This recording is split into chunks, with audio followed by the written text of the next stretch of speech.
nome é Nilo Alvinho, sou promotor de justiça da comarca de Sabará. Queria agradecer a presença de todos vocês aqui, em nome do Ministério Público, cada morador que veio aqui hoje, a cada representante das instituições aqui presentes, da imprensa, Poder Legislativo, Executivo.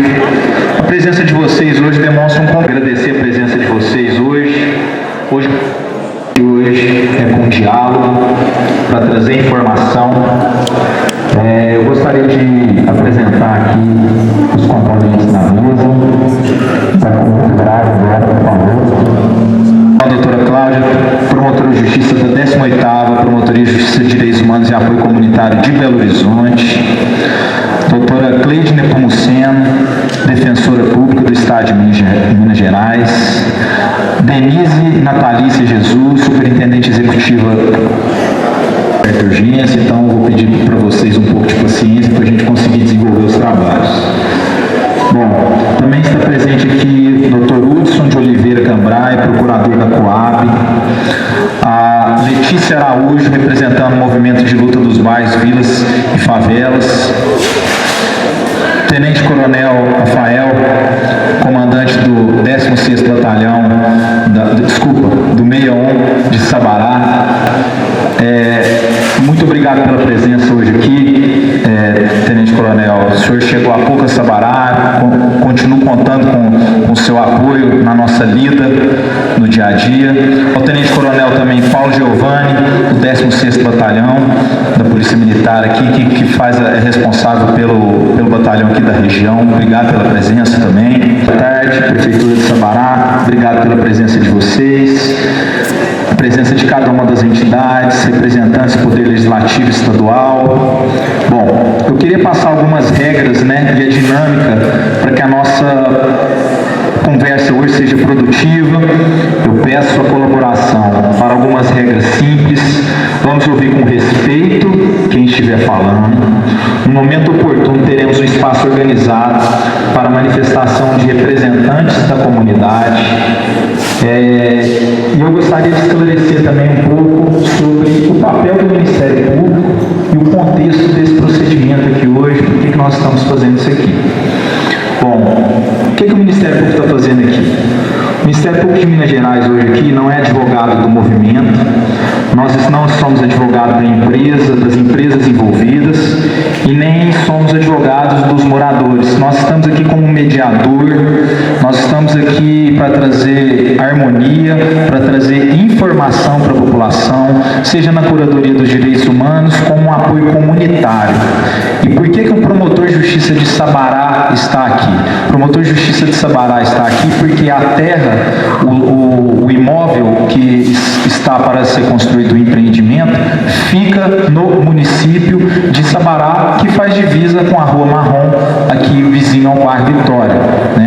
Então nós instauramos um procedimento dentro do Ministério Público, um procedimento administrativo, para acompanhar todo esse caso. O nosso objetivo é construir pontes, garantir que a lei seja cumprida, buscar através do diálogo e da escuta uma solução pacífica, para evitar uma escalada de conflito que não beneficia ninguém.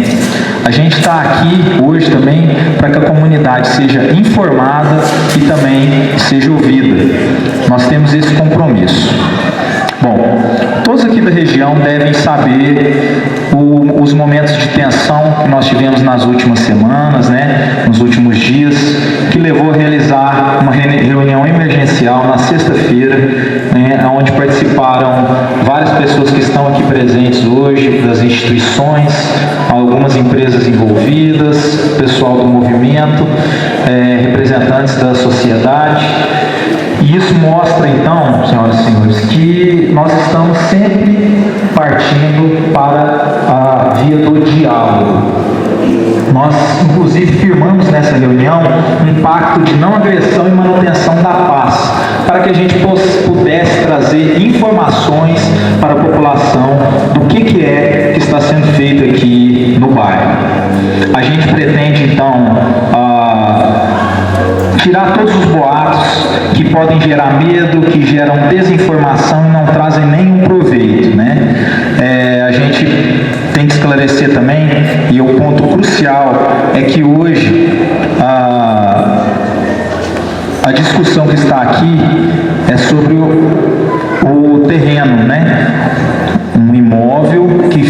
no município de Sabará, faz divisa aqui. Porque gostaria de já deixar isso bem claro, isso vai ser explicado para todos vocês, que aquilo ali não é, repito, uma invasão.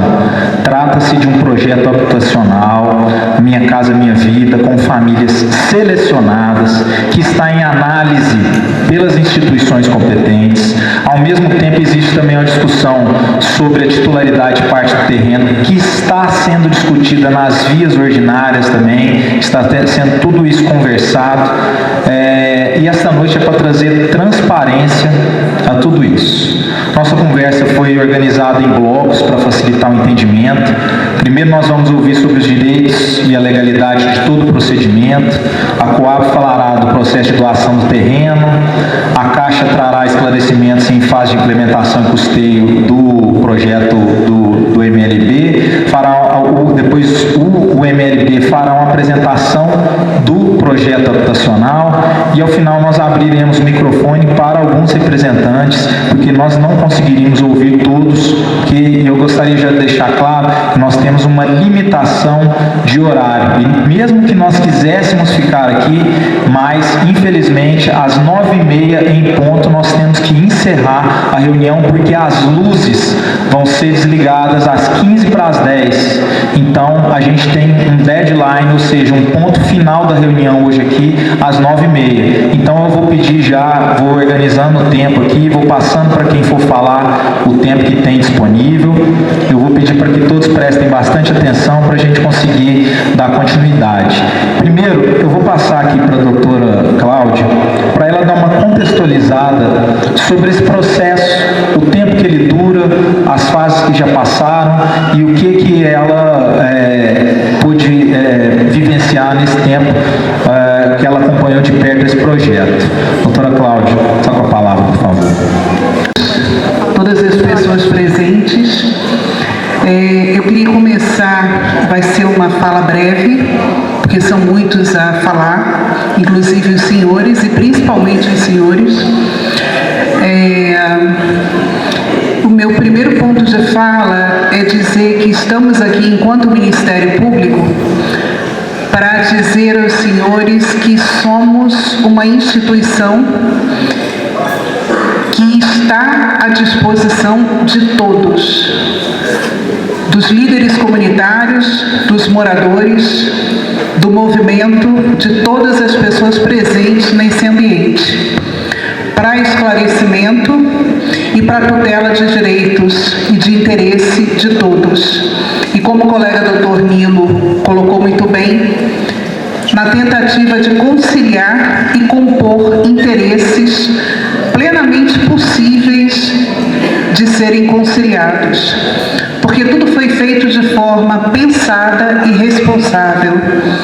Esta questão nós já acompanhamos há muito tempo, há muitos anos, há uns mais de 4 anos, que é a luta pelo direito de morar de famílias representadas aqui pelo movimento, que conquistaram o direito de morar de forma legítima, não havendo, portanto, nenhum contexto de invasão de terra ou de ocupação, mas mediante um acordo feito com o poder público presente, tanto o Estado quanto o município, um acordo que foi homologado por via judicial pelo Tribunal de Justiça de Minas Gerais, com a anuência do município de Belo Horizonte, num documento assinado que vai ser exibido aos senhores. Esse é o acordo, tem a assinatura de uma desembargadora do Tribunal de Justiça, concedendo ao movimento aqui presente um instrumento chamado cessão de bem imóvel, onde dá ao movimento o direito de uso à cessão do terreno, para que ele, como uma entidade reconhecido de atuação de nível nacional, pudesse competir na modalidade Minha Casa Minha Vida Entidades, que vai ser explicado aos senhores, ao financiamento pelo governo federal para o empreendimento e unidades habitacionais. Isso. Instrumento de cessão de bem imóvel. Foram documentos, essa cessão, isso foi discutido durante muitos anos, com a presença do Ministério Público, da Defensoria Pública, do Estado, da Prefeitura de Sabará, da Prefeitura de Belo Horizonte, poder público presente, numa corresponsabilidade, tudo devidamente fiscalizado.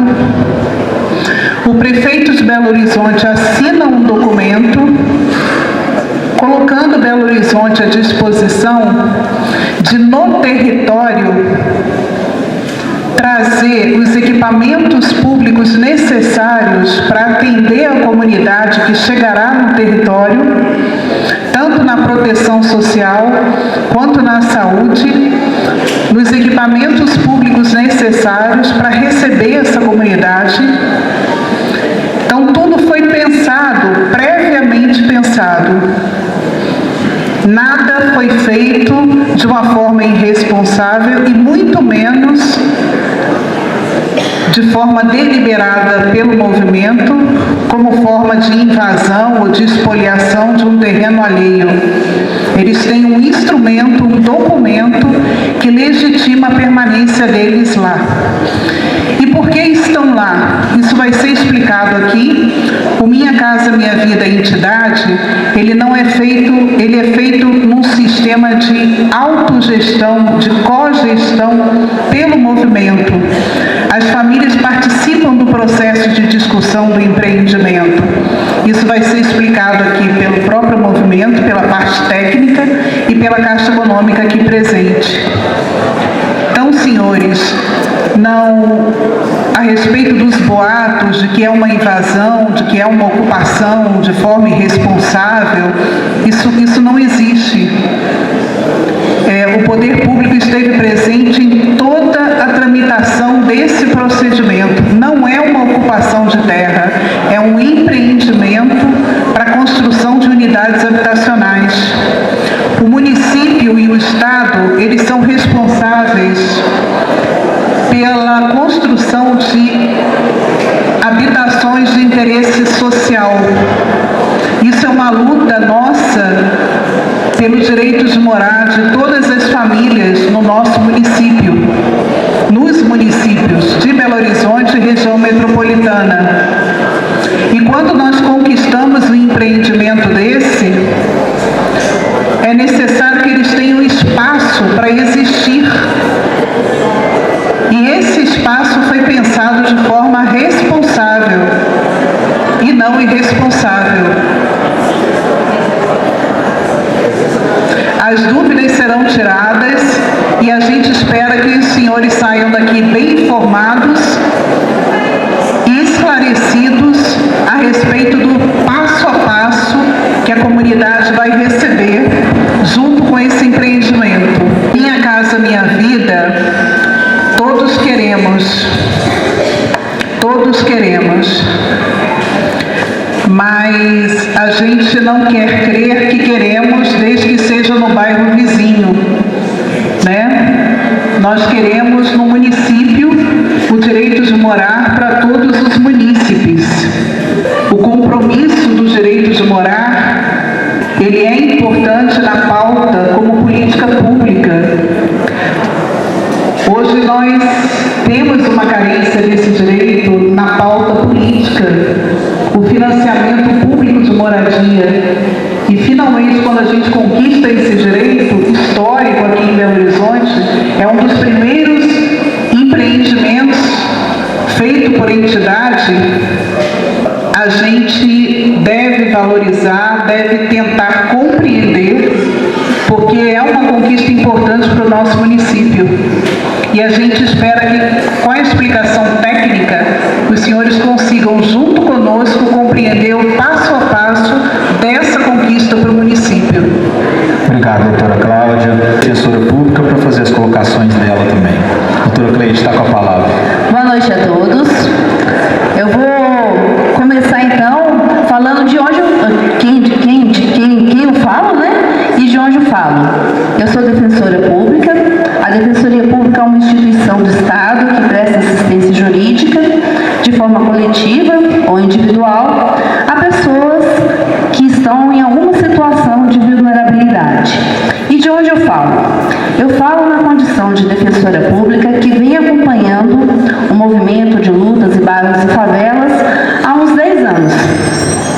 Sobretudo na conquista desse empreendimento, desse lote que eles conquistaram para garantir esse grande sonho, essa grande luta de acesso à moradia para essas 250 famílias. Mas eu, antes de retomar esse ponto, queria falar um pouquinho também do que eu compreendo do que está acontecendo aqui. Para mim, aqui o que está acontecendo é um direito de acesso à informação, o exercício de um direito de participação e de acesso à informação. Como defensora pública, a gente está muito acostumado a ver que toda vez que um poder público vai fazer um empreendimento, uma obra, isso gera realmente ansiedade, gera questionamentos, vontade de saber o que está acontecendo, o que aquela obra, o que aquilo vai impactar na vida das pessoas que moram naquele lugar. Então, isso é algo muito natural que a gente tem acostumado a ver acontecer. Então, aqui hoje, compreendo que estamos no exercício de um direito à informação. E é nessa qualidade hoje de dar informação que eu quero aqui colaborar. O MLB, o Movimento de Luta de Bairros e Favelas, está também no exercício de um direito. Como a doutora Cláudia aqui explicou, depois de muitos anos de luta, de negociação com o poder público, eles receberam um terreno por meio de um instrumento legal de concessão de direito de real de uso, e hoje eles têm um compromisso com a Caixa Econômica Federal, com o governo federal e com as suas 250 famílias, eram 210, 40 famílias vão ser indicadas pelo município de Sabará, de fazer esse empreendimento. E esse exercício do direito se dá como um exercício de qualquer outra pessoa. Quando um vizinho vai construir alguma coisa num terreno que ele tem na vizinhança, no seu terreno que ele comprou, no seu lote que está vazio, não é comum que essa pessoa vai lá no lote, que limpe o lote, que leve um engenheiro para o lote, que leve um pedreiro para o lote, para conhecer, para capinar. Então, é nesse exercício que os representantes do MLB estão fazendo de estar na presença daquele terreno.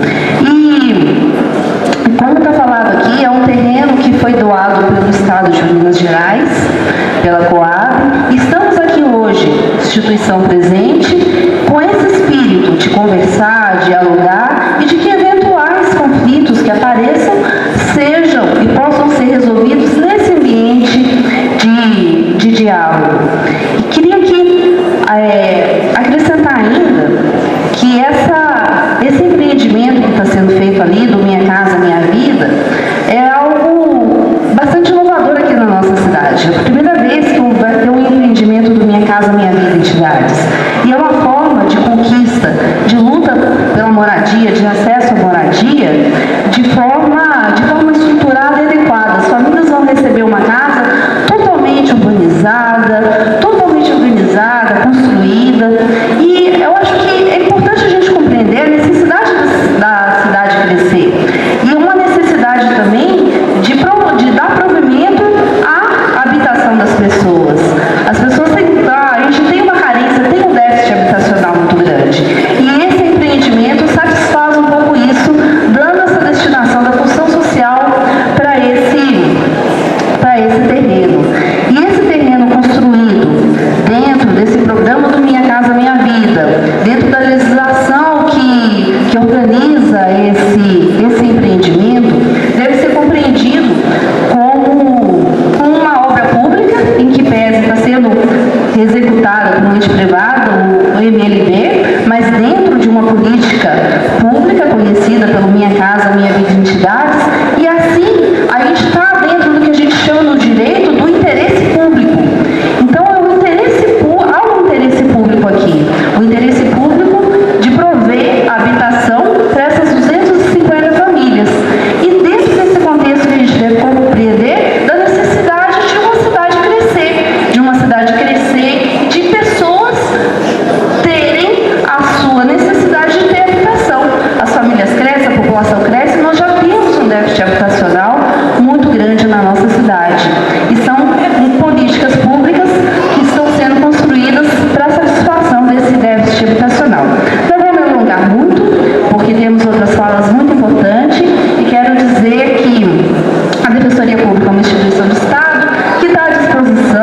gente tem vários exemplos de reais invasões, de locais que são invadidos e das consequências que isso gera para toda a população, para a comunidade.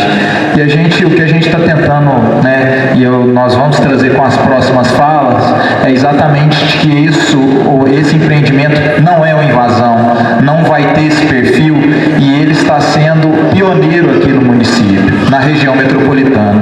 Então, obrigado pelas suas palavras, e agora eu gostaria de passar a fala para o representante da Coab, que vai confirmar a origem da área, enfim, e falar um pouco sobre esse procedimento aí, com relação à legitimidade do processo. Boa noite a todos. Eu falo aqui em nome da Companhia de Habitação do Estado, também em nome do Estado de Minas Gerais, porque a gente faz parte em conjunto desse procedimento, para explicar para vocês, na nossa percepção, na percepção do Estado, a origem desse conflito que gerou essa reunião de emergência e qual que é a posição do Estado em relação a ele. Como a doutora Cláudia e a doutora Cleide já tinham adiantado, esse processo ele decorre de alguns anos já de negociação, decorre de um processo judicial, um acordo que foi feito nos autos de um processo em que o Estado se comprometeu a ceder essa área para a realização de empreendimento habitacional na modelagem Minha Casa Minha Vida. Esse empreendimento, esse imóvel, estava no nome da Companhia de Habitação. Como uma empresa estatal, ela não poderia doar diretamente o imóvel, então o Estado se comprometeu a desapropriar esta área para poder conseguir, assim, transferir o imóvel para a entidade, né? Para o movimento. Exatamente por causa disso o procedimento demora. O Estado, para que possa fazer isso, precisa de autorização legislativa.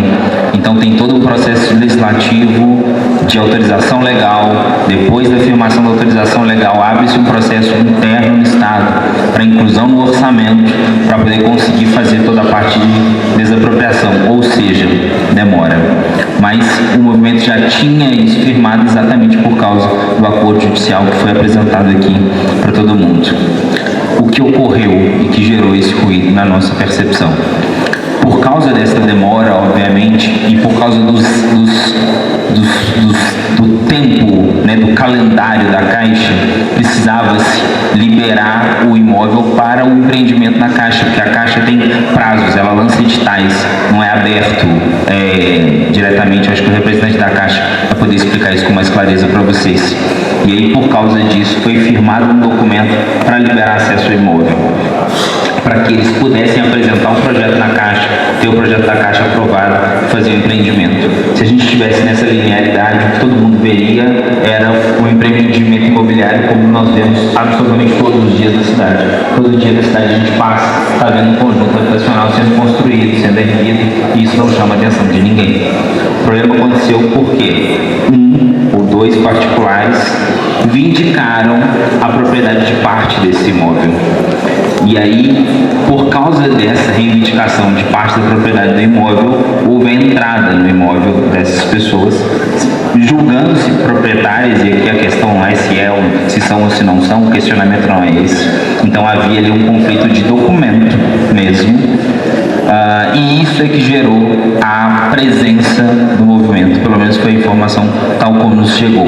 Ou seja, havia ali um debate a respeito da documentação.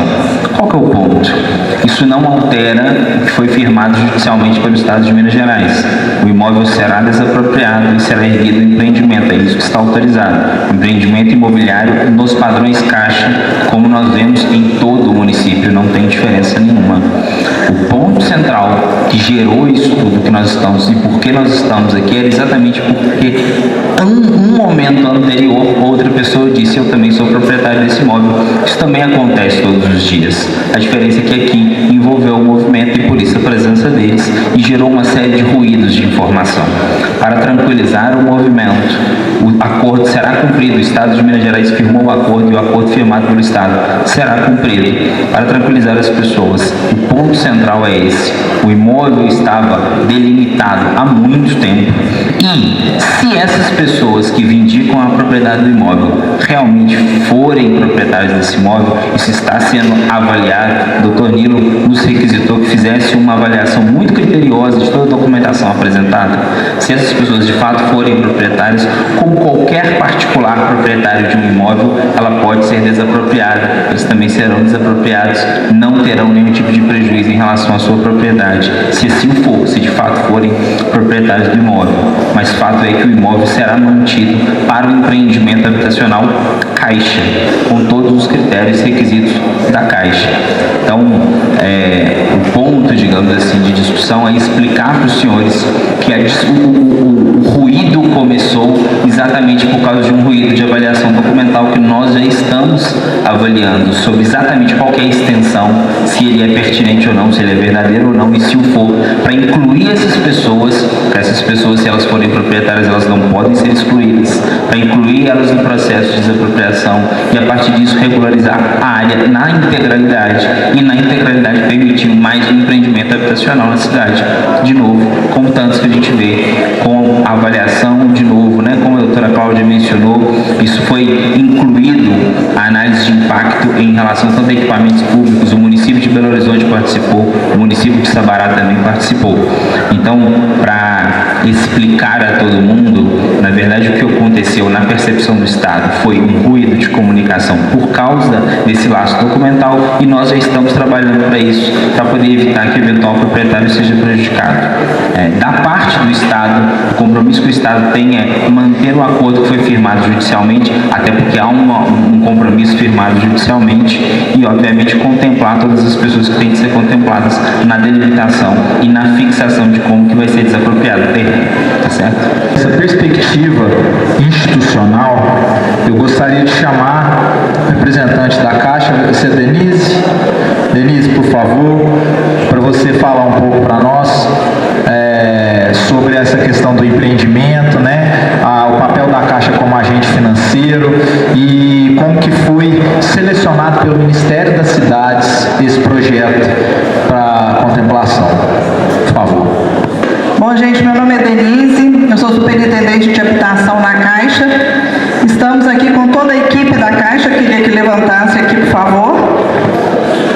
Nós temos aqui a Aldra e a Vanessa, da Superintendência de Habitação. O Leandro é superintendente de governos, que trata com os municípios. O Marcelo é o nosso gerente da engenharia. E o Hermano, coordenador da engenharia. Em 2023, nós tivemos aí pelo governo federal a retomada do Minha Casa Minha Vida, em duas modalidades. A modalidade FAR, que é recurso do Fundo de Arrendamento Residencial, onde aqui no município de Sabará nós temos 2 empreendimentos em andamento. E também o FDS, que é o Fundo de Desenvolvimento Social, que é esse aqui que tem a figura da entidades. Como que ele funcionou? O Ministério das Cidades é o gestor do programa. A Caixa é o agente operador do programa, ou seja, cabe à Caixa cumprir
Então, são 6 meses para a elaboração do projeto com ateste da engenharia e 18 meses para a construção efetiva das unidades habitacionais. Então, são essas as fases do programa em que a portaria do Ministério das Cidades nos coloca para cumprimento. Eu vou passar aqui para o Marcelo, o nosso gerente da engenharia, para poder fazer o esclarecimento de cada etapa. Pessoal, mais uma vez eu vou pedir só atenção, é importante ouvir para entender. Só para complementar o que a Denise colocou aqui, a gente está na fase 1, né? A gente tem 2 fases, como a Denise falou. Na fase 1 é a fase de projeto, onde os projetos são elaborados pela entidade e apresentados para a Caixa para serem analisados, ou seja, a Caixa passa a analisar a viabilidade desses projetos. Esses projetos, nessa análise que a gente faz, a gente leva em consideração, ela é baseada nas portarias do Ministério das Cidades, em especial a portaria 725, que estabelece as diretrizes e o memorial descritivo, enfim, tudo que o projeto tem que ter. É importante salientar que a gente não recebeu ainda, a Caixa não recebeu ainda o projeto da entidade. Ela está elaborando esse projeto, né? O contrato que foi feito vai ser pago esse projeto, já tem um recurso já contratado para que sejam elaborados esses projetos. E outra coisa que é importante salientar, que o projeto ele é aprovado pela Prefeitura, não é a Caixa não aprova o projeto, a Caixa faz análise de viabilidade, ela vai analisar o orçamento, analisar todos os aspectos do empreendimento, mas quem aprova o projeto é a Prefeitura. Mas e a licença ambiental? A gente pede o licenciamento ambiental, mas a Caixa recebe só esse documento e verifica. Quem vai emitir a licença ambiental é o órgão responsável, seja o município, seja o estado, enfim, é o órgão responsável para a emissão desse laudo ambiental, dessa licença ambiental, né? E eu acho que basicamente é isso, né? O programa Minha Casa Minha Vida Entidades, ele foi criado pelo governo federal e o objetivo é realmente fornecer, propiciar moradia, né, para a população. Então é um programa muito importante, né, e basicamente eu acho que era isso aí. Não sei se... Para um segundo momento, que é um momento para apresentar, senhoras e senhores, o projeto, para falar sobre a segurança e também sobre os impactos. Foi dito aqui mais cedo, né, que a gente precisava humanizar esse projeto. Eu gostaria que todos os integrantes do MLB que estejam presentes aqui, por favor, se levantem para que a comunidade possa saber quem são vocês. Vocês são rostos, são pessoas que estão lutando para ter uma moradia digna, né? Então, hoje estão presentes aqui alguns dos integrantes das 250 famílias que fazem parte desse projeto. Podem sentar, obrigado pela gentileza. Hoje, representante do MLB aqui, a Letícia. Eu quero explicar um pouco o perfil das famílias, né, de onde elas vêm, a sua origem, o tempo de organização.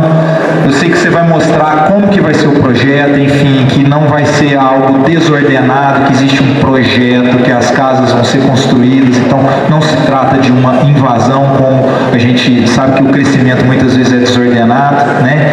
E como funciona também o processo de autogestão. Então, em seguida, eu vou passar para a Polícia Militar, os representantes da Polícia Militar aqui hoje, os comandantes das regiões, para eles falarem um pouco para a gente também. Mas, Letícia, por favor, se você puder fazer a explanação aí. Assessoria, né, por ter propiciado a gente ter esse espaço também de esclarecimento, de informação para a comunidade. Eu sou arquiteta urbanista, atuo no movimento há muitos anos, estou desde o dia 1 da luta, né, da Manuel Aleixo, e depois quando a Vicentão também se juntou nesse processo.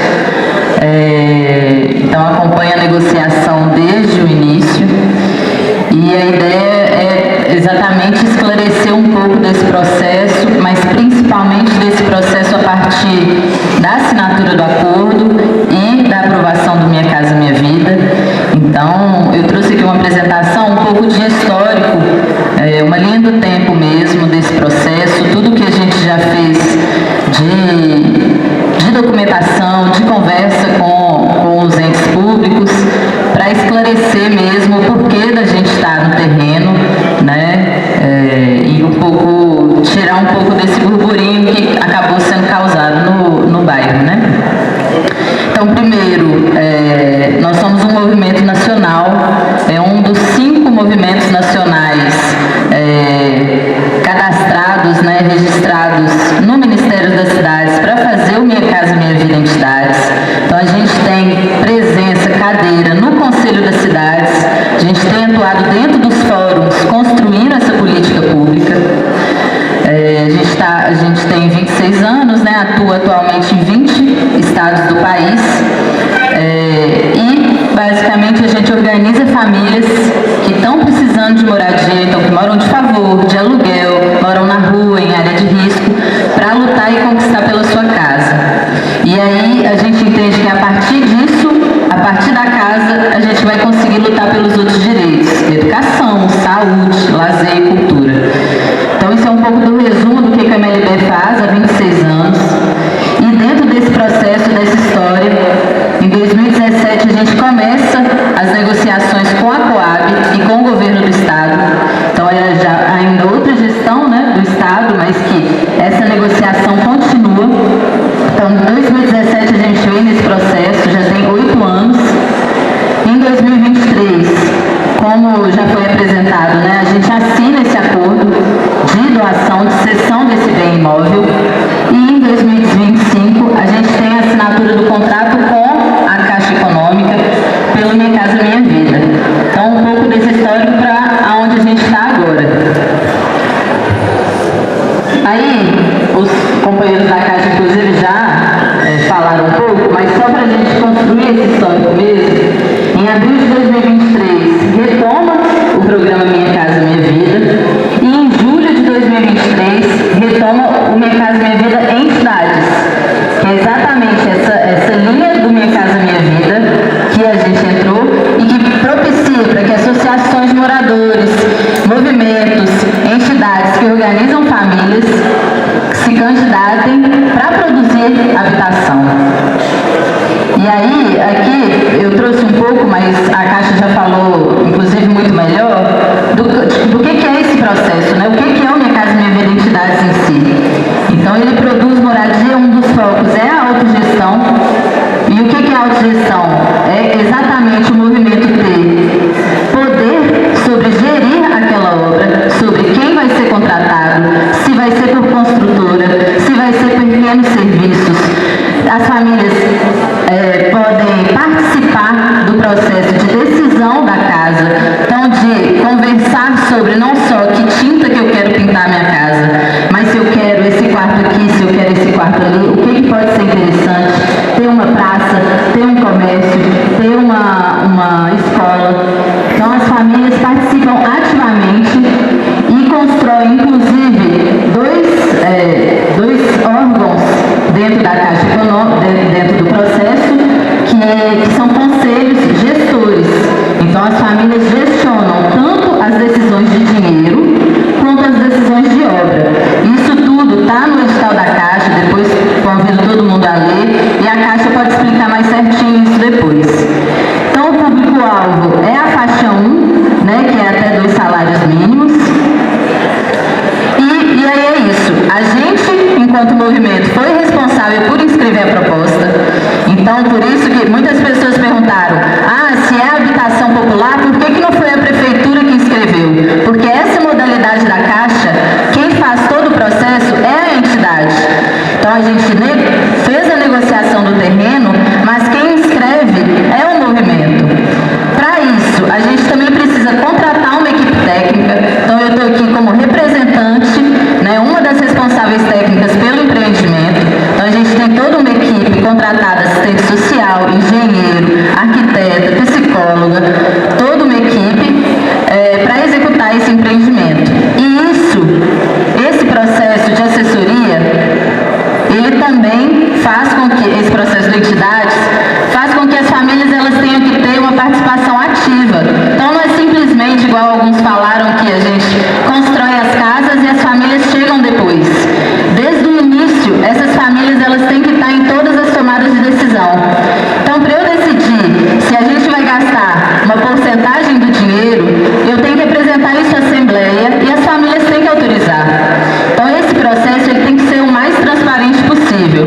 Essa parte rápida também, porque tem muita apresentação, mas a Caixa, esse programa, ele tem 4 modalidades. Então, a gente se inscreveu para receber dinheiro para também fazer o projeto.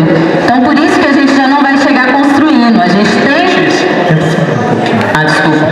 A gente tem esse valor exatamente para a elaboração do projeto. E aí, outro ponto que eu queria colocar é que existe, lá no edital do Minha Casa Minha Vida, a cláusula de participação financeira das famílias. Então, as famílias vão pagar também pelo imóvel. Isso é muito importante falar, porque muitas pessoas estão falando assim, dá casa de graça, não quer trabalhar, mas são famílias trabalhadoras que estão aí lutando para ter sua casa, estão dentro desse processo via Minha Casa Minha Vida e vão pagar pela sua habitação. Então, é importante a gente também ter consciência desse processo, que é igual o Minha Casa Minha Vida, que tem inclusive no início do bairro, né? Aqui são só alguns exemplos que eu trouxe. Esse residencial a gente entregou em 2023, foi feito pelo MLB, lá em Recife, o primeiro habitacional do Entidades, lá em Recife, e aí para vocês entenderem um pouco do que é também, que não é nenhuma bagunça, é super organizado, tem infraestrutura, isso é diferente do que a gente está propondo, esse é um conjunto habitacional, então ele é condomínio, a gente está propondo um loteamento, então as vias vão ser públicas, vão ter espaços públicos, então um pouco do, né, só para a gente exemplificar. E aí eu vou passar um pouco mais rápido, mas vai ser esse histórico de documentação. Então, quando voltou Minha Casa Minha Vida, a Coab fez um levantamento planiltimétrico com o responsável técnico, averbou isso em matrícula em julho de 2023. Em julho de 2023 também abriu o processo de seleção da Caixa. Então, a gente começou esse processo de fazer o checklist da Caixa. Então, fez um projeto preliminar, um estudo, fez a análise dos equipamentos, da proximidade dos equipamentos.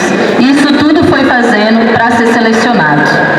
Então, esse foi um projeto prévio, um estudo preliminar lá de 2023, ainda sem muito detalhamento das coisas, mas que foi apresentado para a gente ser selecionado.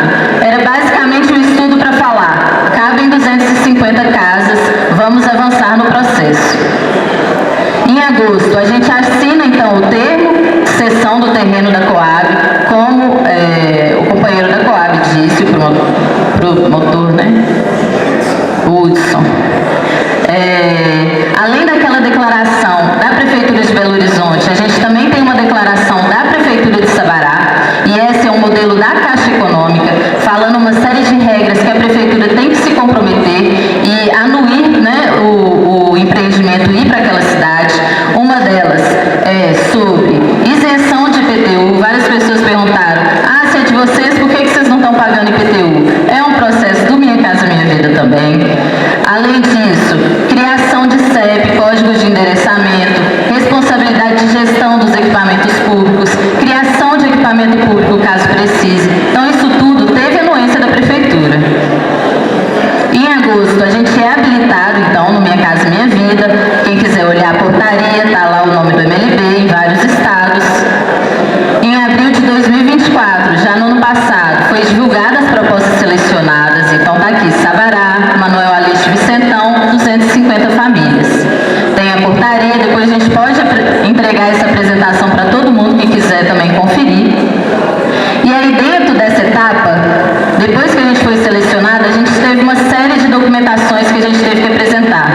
Então, a Caixa, para a gente ser contratado, pediu documento institucional da entidade, documento da operação da proposta, que é lista de beneficiários, as 250 famílias, elas têm que estar enquadradas com o CAD único certinho, atas de assembleia, falando que a gente não tem dívida municipal, dívida com o Estado.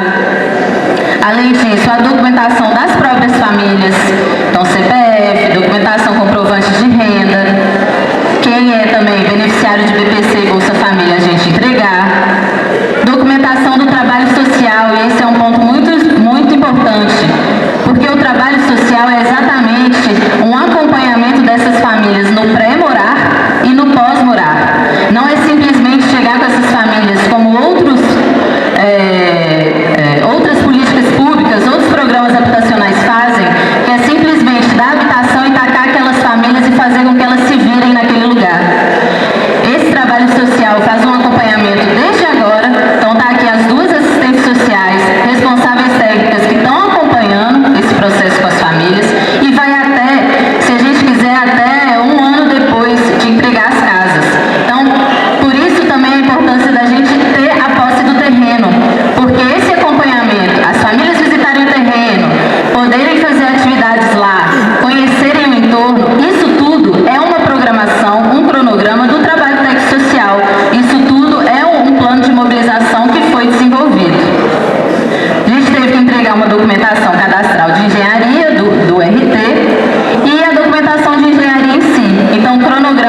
falando que há viabilidade também, mas caso isso seja superlotado, também vão ampliar.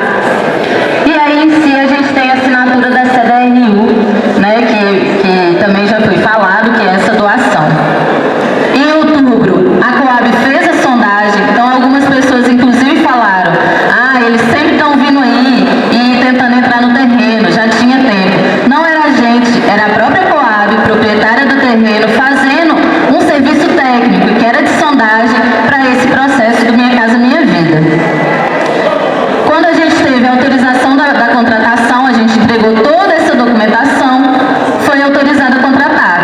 Então, em abril, saiu a portaria de que a gente foi autorizado, então, Sabará, MLB 250, disse, depois que foi autorizado a contratar, e que a gente assina essa contratação, a gente tinha ainda algumas cláusulas suspensivas, que é esse prazo de 90 dias para a gente resolver, e que a gente foi resolvendo até chegar agora e está quase concluindo.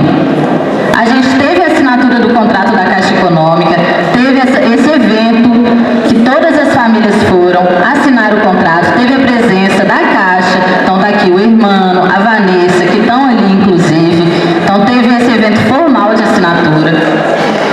Depois disso, a gente já foi apresentando os laudos que estavam nessas suspensivas, então a gente já fez um laudo geotécnico, de análise do terreno, do solo, de capacidade da estruturação do terreno. Esse laudo já foi entregue e aprovado pela Caixa. Um laudo de possibilidade de contaminação por causa de uma garagem de caminhão que tem lá jusante do terreno. A gente fez comprovando que não tinha perigo de contaminação. Outra suspensiva era a averbação da concessão na matrícula.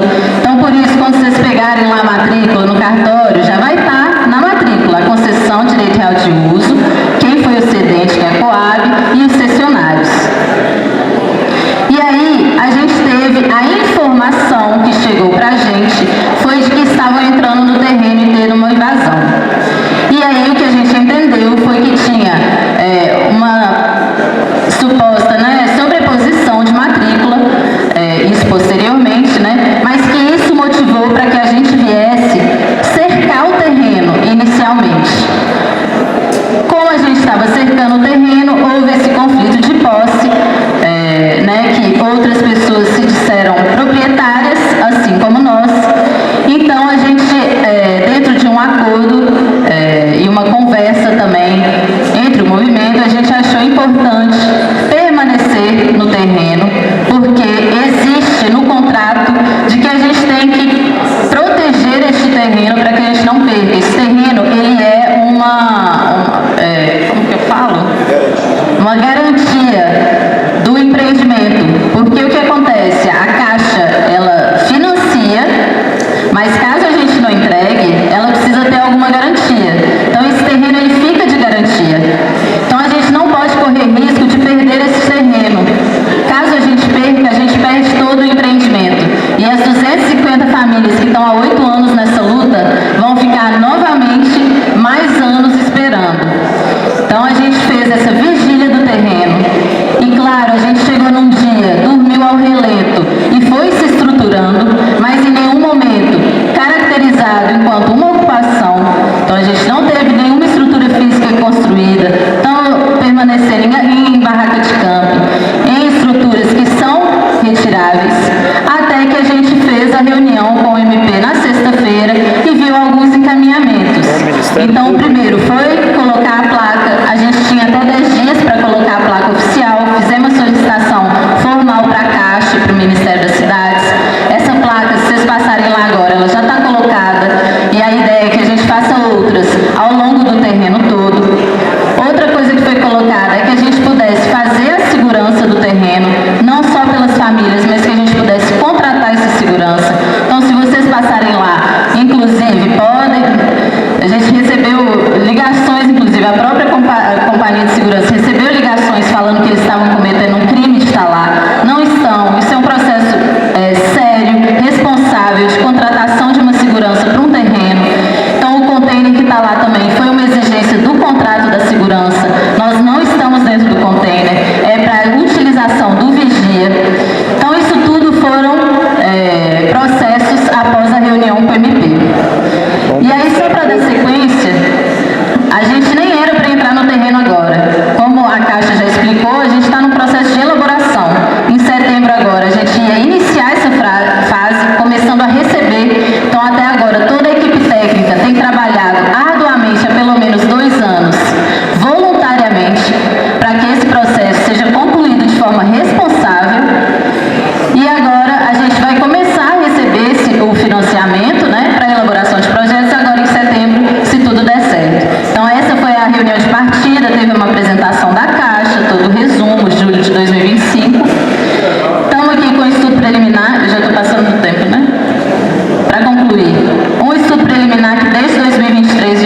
comunidade.